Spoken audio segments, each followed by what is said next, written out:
What if Jesus had children, and a secret society has protected their bloodline for 2,000 years? Imagine cryptic parchments hidden in Parisian libraries, shadowy brotherhoods boasting Leonardo da Vinci and Isaac Newton as grand masters, and a mysterious French village where a poor priest suddenly becomes fabulously wealthy. Welcome to the world of the Priory of Sion, the conspiracy that fooled historians, inspired bestsellers, and could still be hiding the ultimate secret.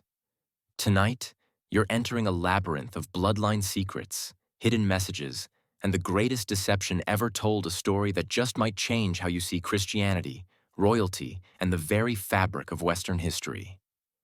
The wildfire began in 1975, when a collection of mysterious documents surfaced in the Bibliothèque Nationale in Paris. These so-called secret files of Henri Lobinot included genealogies, strange letters, and lists of illustrious grand masters. The centerpiece was the Dossier Secrets, a dossier claiming the Priory of Sion was founded in 1099 and had protected a royal bloodline for centuries. The documents named a roll call of history's most brilliant minds: Leonardo da Vinci, Isaac Newton, Victor Hugo, allegedly acting as grand masters and guardians of a secret so explosive it could topple both church and state.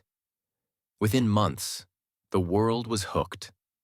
Historians, journalists, and conspiracy theorists scrambled to decode the clues, while printers and publishers raced to get their hands on the story that would become a global obsession. At the heart of the Priory's legend is the Merovingian bloodline. The claim? Jesus and Mary Magdalene had children, and their descendants became the Merovingian kings of France.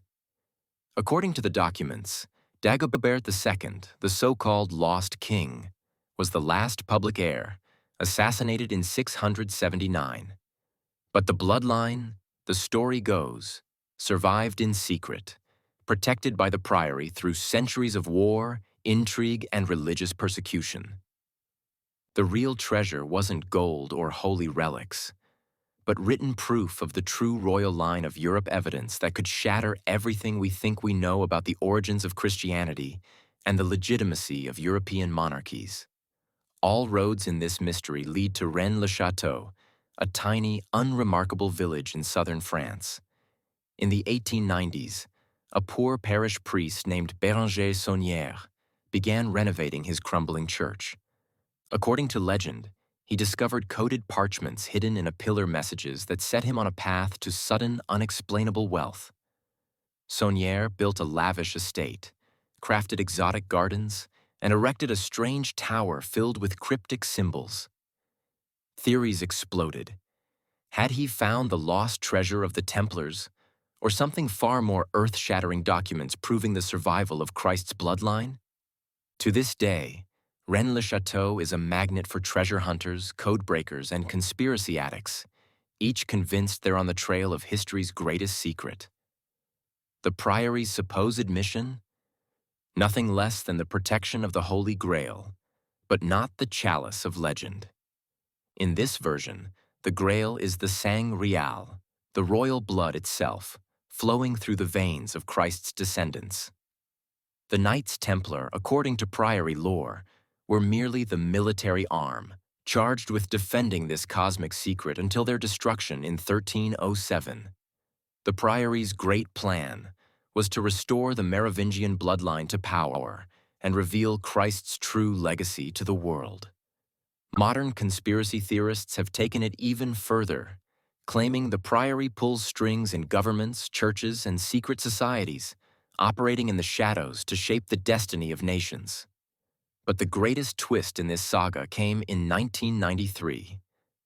French authorities, investigating an unrelated case, uncovered the truth. Pierre Plantard, a French nationalist and occultist, had fabricated the entire Priory of Sion mythology.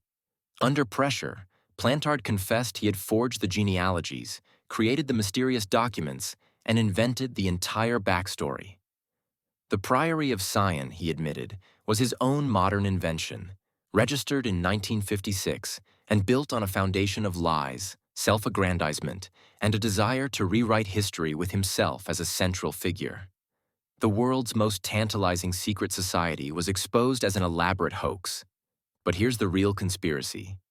Even after the hoax was revealed, the legend refused to die. In 1982, Holy Blood, Holy Grail transformed Plantard's fiction into a global bestseller, treating the Priory's claims as serious history. The book's wild success paved the way for Dan Brown's The Da Vinci Code, which rocketed the Priory into pop culture immortality. Hollywood, documentaries, and endless online debates kept the myth alive, turning it into a phenomenon that blurred the line between fact and fiction, proof that sometimes stories are more powerful than the truth. Why does the Priory of Sion myth refuse to fade? It taps into our deepest desires.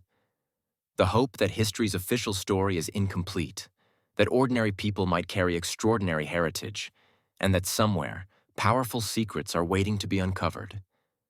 The religious implications are just as alluring. What if Christianity's foundation story is missing its most human chapter? What if the Church has spent centuries suppressing the truth about Jesus' legacy on earth? And on top of it all, there's the seductive idea that secret societies truly control the fate of the world from the shadows. Even after Plantard's confession, true believers doubled down. Some claimed the exposure was itself a cover-up, orchestrated by the real Priory to protect their ancient secrets.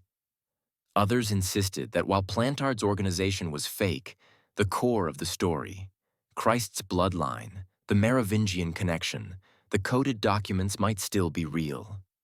Every new artifact or cryptic inscription at Rennes-le-Château is seized as evidence, fueling the fire that keeps this conspiracy alive. The Priory of Sion may be a modern hoax, but what if the questions it raised are real? What if there are hidden bloodlines, secret societies, and forbidden truths that the powerful still work to suppress?